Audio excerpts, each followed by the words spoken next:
Anthony Joshua. Aren't many fighters not named Canelo Alvarez that can pack 70,000 in the house, but this is par for the course for Anthony Joshua. Yes, sir. Yes, sir, champ. World, Anthony Joshua. This man has become an icon in many ways for what he's been able to do outside of the ring. Rank Jake Paul if he wins this fight, and that will put him in position at least to fight for a world title. Whatever you want to say about Jake Paul, we were all there. Fight that's captured the imagination and generated huge interest. Two men who split opinion, a fight that splits opinion. It has to be the most eagerly anticipated 8-rounder that any of us. The showdown between Anthony Joshua and Jake Paul is set to be truly explosive. Joshua enters with crushing power, elite experience, and an Olympic champion's pedigree, while Jake counters with sharp speed, unorthodox movement, and unshakable self-belief.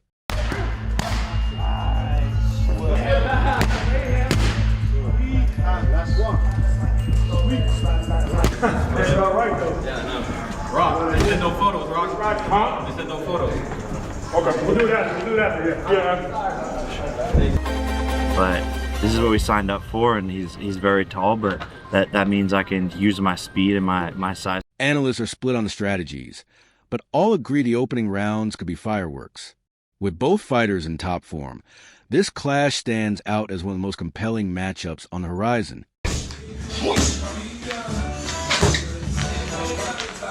Jake Paul heads into this fight with a confidence level that has even surprised veteran analysts.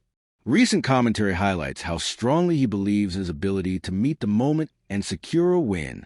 Unlike some of his earlier bouts, Paul is showing intense focus and discipline in his preparation.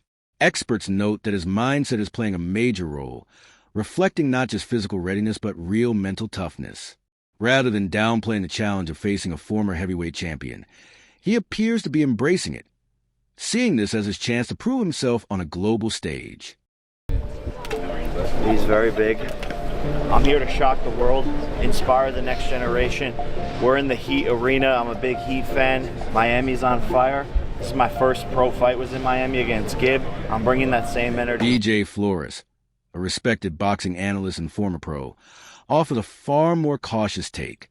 He acknowledges that Anthony Joshua may not be at his peak anymore and has shown vulnerabilities in recent fights, but he still believes the matchup presents massive hurdles for Jake Paul. According to Flores, Joshua's size, experience, and overall skill level make this an especially daunting challenge for someone who hasn't consistently faced top-tier opponents. He cautions that the timing of this fight could put Jake in real danger and argues that a slower, more measured rise in competition would have been a much safer route for his development. To Andy Garcia, I don't think that means you're punchy. I think that means he's fought the best fighters, the best heavyweights over the last 15 years, and he's fallen short, of course. But he's a very, very, very, he's a very big man. He's got that Olympic pedigree, and that makes the fight against him very difficult. It does indeed, what do you think is the upside? There's always an upside for this fight against Jake. I guess if I play sort of the viewer's perspective, what people are saying on Twitter, they're saying it's a win-win for Jake. You fight a two-time former heavyweight world champion in Anthony Joshua. If you get knocked out, it's no big deal. And if you lose, if you get knocked out, you get the respect of the public as well for taking the fight. If you win, you're the king, Yeah. The upside is, I think, I don't know. Like, everyone's like, oh, I respect Jake. I'm just like, it's just crazy that you would have to fight, a former world heavyweight champion, 6'6", 240-pound gold medalist.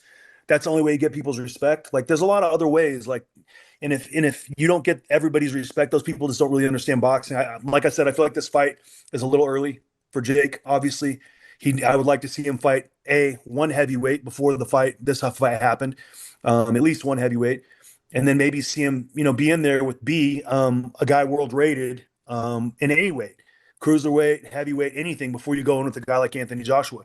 It's just a massive difference on the size and the power and win everything. But I guess, if the objective is to make people talk and make people say, oh man, he's crazy, then he's getting exactly that. He's getting what he wants. So to me, it doesn't make sense.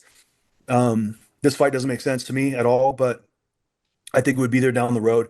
I'd much rather see like a Canelo fight than an AJ. Joey Knight pushes back against those who doubt Jake Paul's legitimacy as a fighter.